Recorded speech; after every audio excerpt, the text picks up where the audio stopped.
Hello students, today I am going to teach you. There is an important question.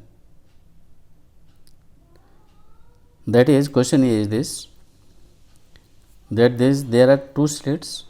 You are using a wave of wavelength lambda 1 and its nth bright fringe is over here, and when you are using another wave of wavelength lambda 2, that wave second waves की यहाँ पर जो wave length है वो beta lambda 2 है, and that second wave is preparing mth bright fringe.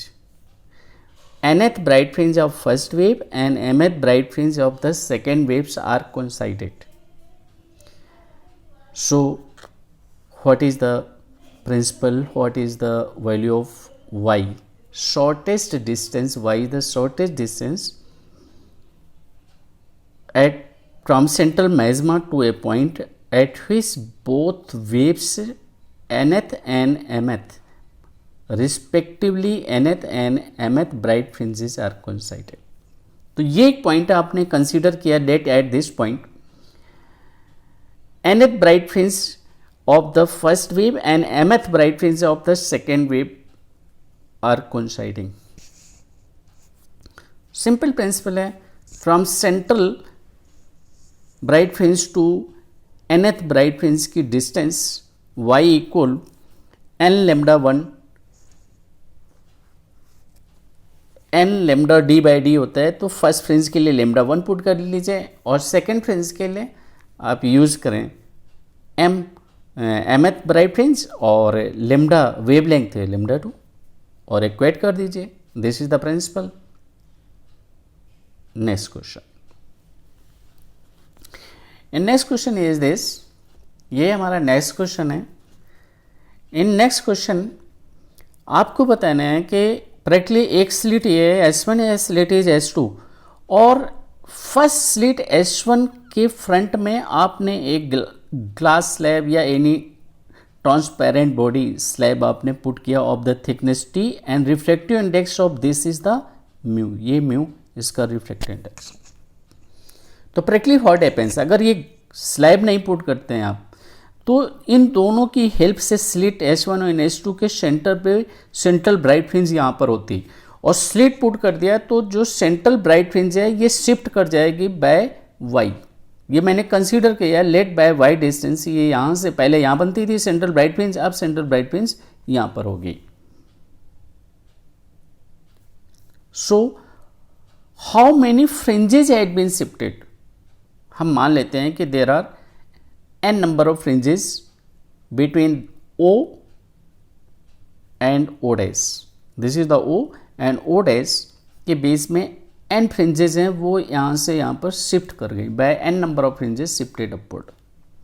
और हमेशा ये नोट कर लीजिए कि अगर मैं इस स्लैब को ट्रांसपेरेंट स्लैब को अगर मैं स्लैब को S2 के पास रखता है यहाँ इसके फ्रंट में तो ये नीचे की तरफ शिफ्ट होता है. आप जिधर रखेंगे उधर ही शिफ्ट होती है फ्रिंजेस, तो अपवर्ड शिफ्ट हो गई. ठीक है. और ये तुम पहले प्रीवियस लेक्चर में आप पढ़ चुके हैं, स्टडी कर चुके हैं. y equal mu minus 1t D by D, ये y की वैल्यू हो गई. और y अपॉन बीटा कर लीजिए. मान लीजिए n नंबर ऑफ फ्रिंजेज इधर शिफ्ट हो रही हैं, n bright fringes, number of bright fringes n, और एक ब्राइट फ्रिंज की सेंटर से डिस्टेंस या width of one fringe.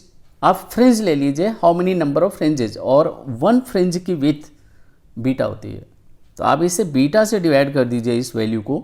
y upon beta is the number of fringes, total fringes that will shift upward. ये आपका आंसर हो गया. और ये यहाँ पर रिप्रेजेंट किया मैंने, that is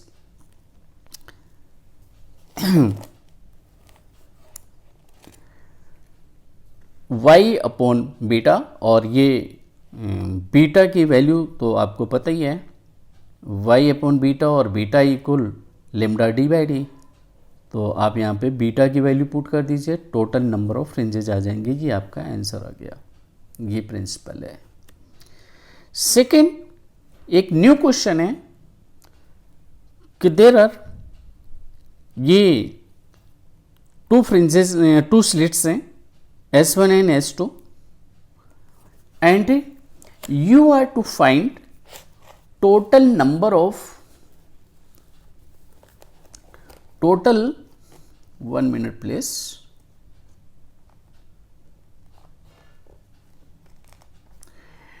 total number of fringes. एक स्लिट ये एक स्लिट है, तो यहां पर टोटल फ्रिंजेस कितनी बनेंगे, total number of fringes this side, और अगर मान लीजिए n नंबर दिस साइड है तो n नंबर इधर भी होंगे, तो हम एक साइड में ले रहे हैं कि इस साइड टोटल फ्रिंजेस कितनी होंगे। प्रैक्टिकली मैं तुम्हें एक बात बताऊं कि मान लीजिए ये वेव्स है, रेड कलर का पेन ये वेव है, और वेव ऐसे पहुंची तो यहाँ पर भी फ्रिंज बनेगी, और यहाँ पर तो यहाँ पर भी फ्रिंज बनेगी, बट ये जब 90 डिग्री पर हो जाएगी तो यहाँ पर फ्रिंज नहीं होगी, यहाँ पर फ्रिंज नहीं बनेगी। तो मैक्सिमम कंडीशन 90 डिग्री है, 90 डिग्री के बाद फ्रिंज नहीं बनेगी। तो यहाँ पर आप प्रिंसिपल अप्लाई करेंगे, as you know that path difference between this and this, path difference delta x is d sin theta, small d distance between the slits, d sin theta, and small ये value yd upon d भी होता है, this value is yd upon d also, delta x path difference. So this implies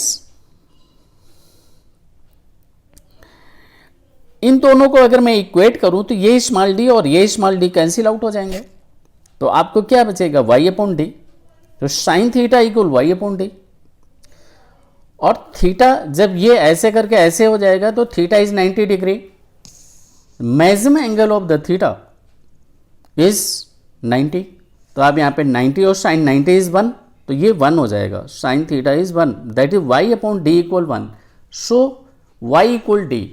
तो जब ये d और ये y equal होंगे, कंडीशन आ गया at y equal D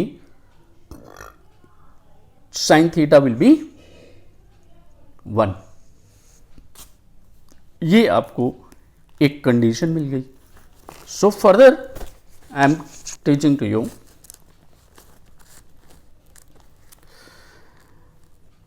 so in this case मैं पहले आपको यही दिखा देता हूं, अटेंशन प्लीज। इसमें से मान लीजिए कि ये टोटल y है, और y को अगर हम बीटा से डिवाइड कर दें तो नंबर ऑफ फ्रिंजेस आ जाएंगे। अगर y को फ्रिंज विथ से डिवाइड कर देंगे तो टोटल फ्रिंजेस आ जाएंगे, ये इधर कितनी फ्रिंजेस बनेंगी।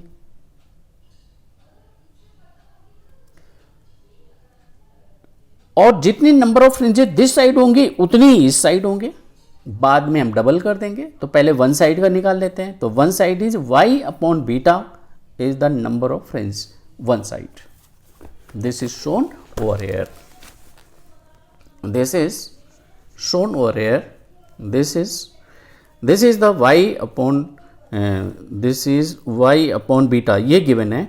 Number of fringes to one side, slit के one side, central bright fringe से वन साइड, ये नंबर ऑफ फ्रिंजेस हो गया। और बीटा की वैल्यू है lambda D by D, that is, और ये पता है आपको कि y इक्वल डी है एट थीटा इक्वल 90 पर, कंडीशन जब थीटा 90 होगा तो y इक्वल डी होगा, तो y और d कैंसिल आउट हो गया, that is d by lambda. ये आपको एक न्यू रिलेशन मिल गया, that is d by lambda is the number of total fringes, total fringes जो एक साइड में बनेंगे, total fringes d by lambda. अगर डिस्टेंस बिटवीन टू स्लिट्स में टू d इक्वल 3 लेमडा ले लेंगे तो यहाँ 3 लेमडा लिख देंगे, लेमडा एंड लेमडा कैंसिल, ये यहाँ पे लिया है case 3 lambda, d is 3 lambda, तो 3 लेमडा बाई 2, ये total number of fringes one side होंगी, बट नीचे भी तो बनेंगी, फ्रिंजेस तो बोथ साइड बनेंगी ना, अपवर्ड भी डाउनवर्ड्स भी, तो डबल कर दीजिए, तो 6 लेमडा हो जाएंगे। Number of fringes one side मैंने लिखा, अगर बोथ साइड की बात करूंगा तो डबल कर दूंगा, 6 लेमडा 6 हो जाएंगे number of fringes, 3 up side और 3 downwards. Next we are going to study, और बहुत ही इंटरेस्टिंग क्वेश्चन है, very interesting question. Question is this कि this is the point A, this is the point B, और A और B are the slits S1 and S2। Generally slits तो हम ऐसे लेते थे, ऐसे स्लिट्स, और यहाँ स्क्रीन। अब ये मान लीजिए कि स्लिट इधर है तो इधर स्क्रीन ले लीजिए, along दिस स्क्रीन ले लीजिए। सो ड्यू टू, और ये एक सर्कल है, due on the circle total number of fringes आपको बतानी है, what are the number, total number of fringes on this circle due to this two slits. तो बिल्कुल आपको घबराने की बात नहीं, आप ऐसे कंसीडर कर लीजिए, और इस पेन को मैंने ऐसे रखा, आप इसको स्क्रीन कंसीडर कर लीजिए, let it is screen, 1 minute please, 1 minute, ये आप इसको स्क्रीन मान लीजिए। तो अभी आपने स्टडी किया है कि एक स्लिट है, यहाँ पर इसके फ्रिंजेस बनेंगे, total number of fringes this side, maximum total number of fringes आपने अभी डिराइव किया है D by lambda, total number of fringes, तो D by lambda this side होगा, D by lambda this side होगा, और ये इधर भी फ्रिंजेस बनेंगी, क्योंकि ये स्लिट है, स्लिट से वेव्स इधर भी आ रही हैं, ये तो ओपन है, यहां तो कहीं बाउंड्री लगी नहीं है,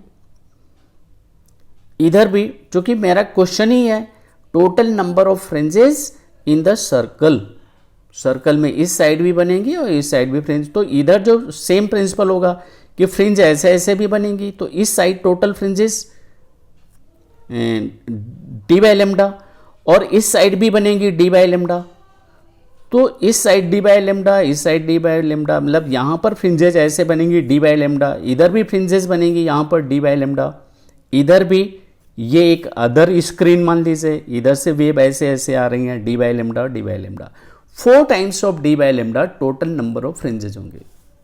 So total number of fringes I have shown over here 4 times of d by lambda, that is 4 times of,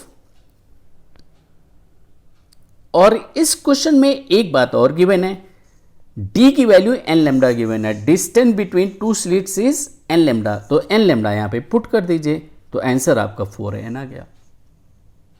तो my question was this, what is the total number of fringes formed on the circle, distance between two slits is n lambda.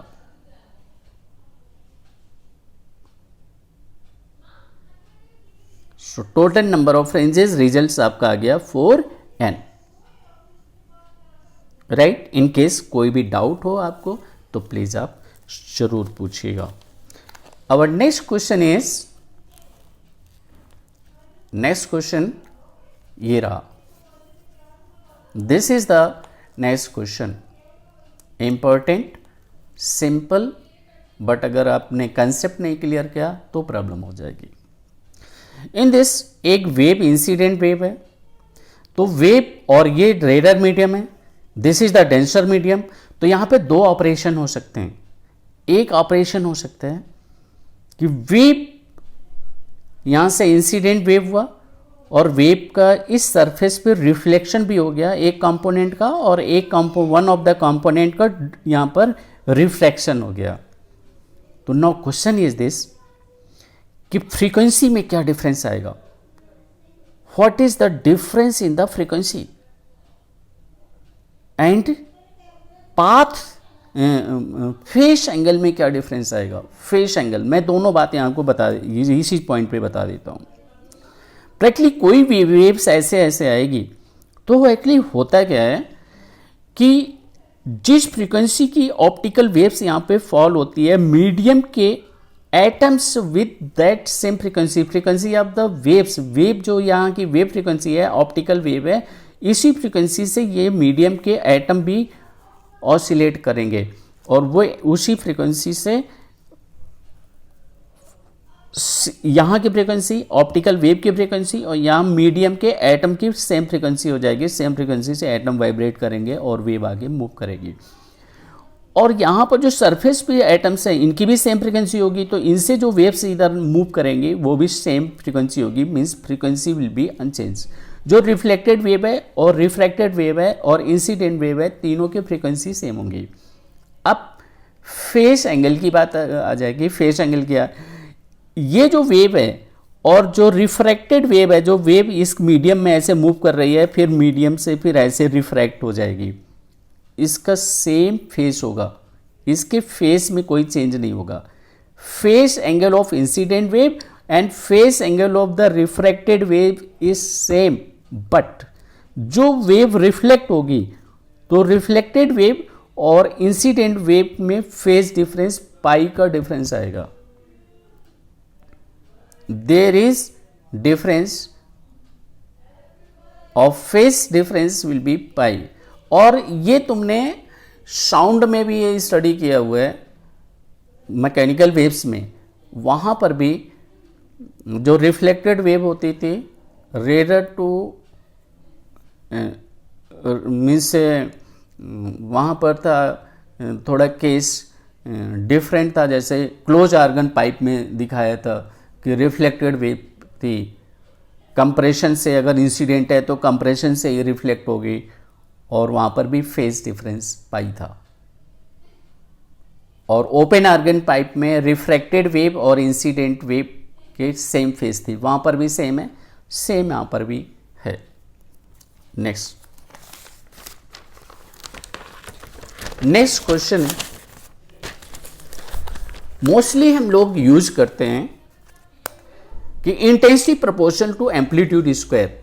अब question ये कि इसको आप कैसे use करते हो। Practically intensity का ये फार्मूला है, intensity equal 2 pi nu square, nu is the frequency, a square, a is the amplitude, rho v, rho is density of the medium and v is the velocity of the wave.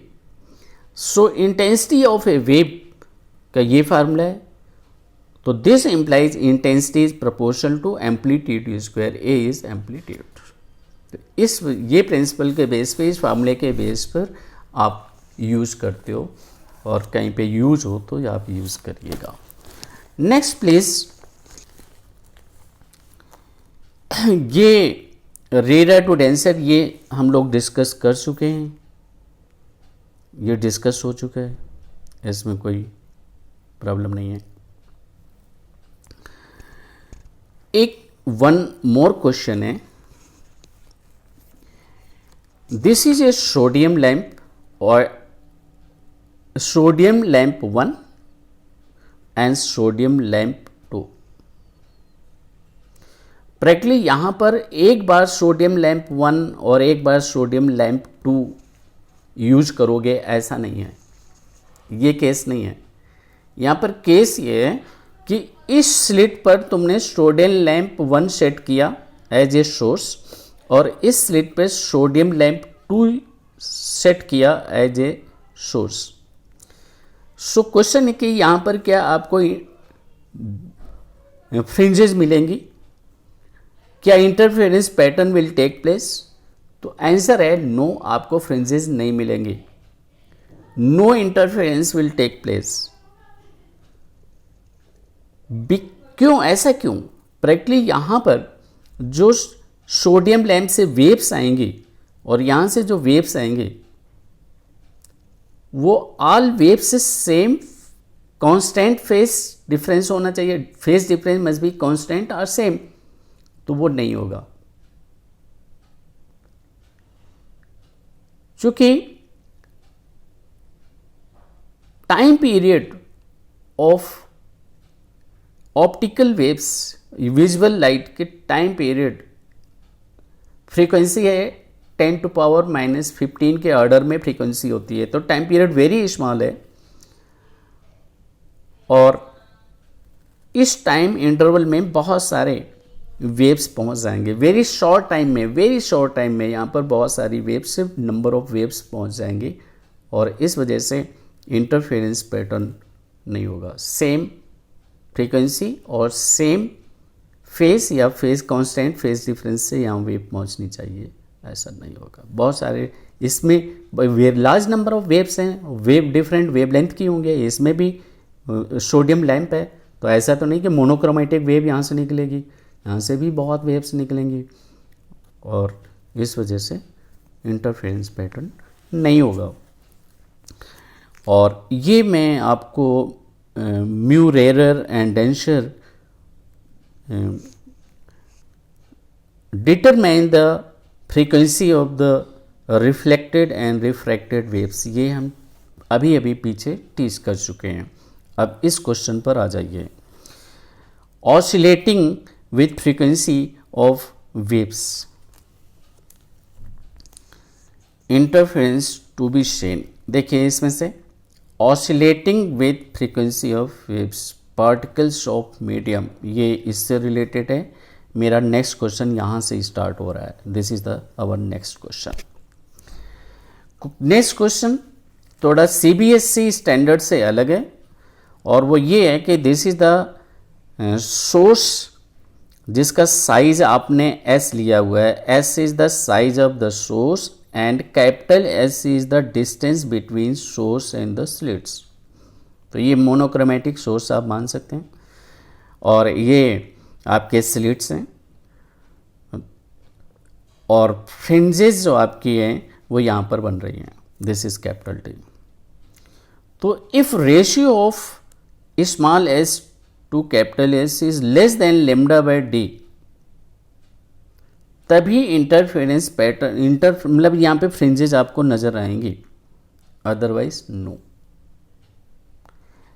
Ratio of this size upon this must be less than wave length of the waves, जो इसमें use करेंगे, upon D. ये मोर होना चाहिए। Interference to be seen, अगर interference को आपको देखना है तो ये कंडीशन सेटिस्फाइड होना चाहिए। S upon S must be less than lambda upon D. Next question, तो ये आपके सीबीएसई स्टैंडर्ड में नहीं है, बट अगर कहीं क्वेश्चन पूछते हैं तो प्लीज आप नॉलेज आप रखें। Next question is that is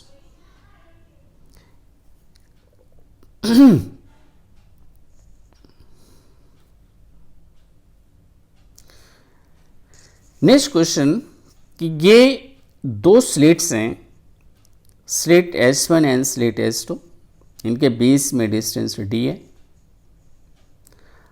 आपसे सिंपल पूछा है find the angular separation of the fringe. Angular separation of the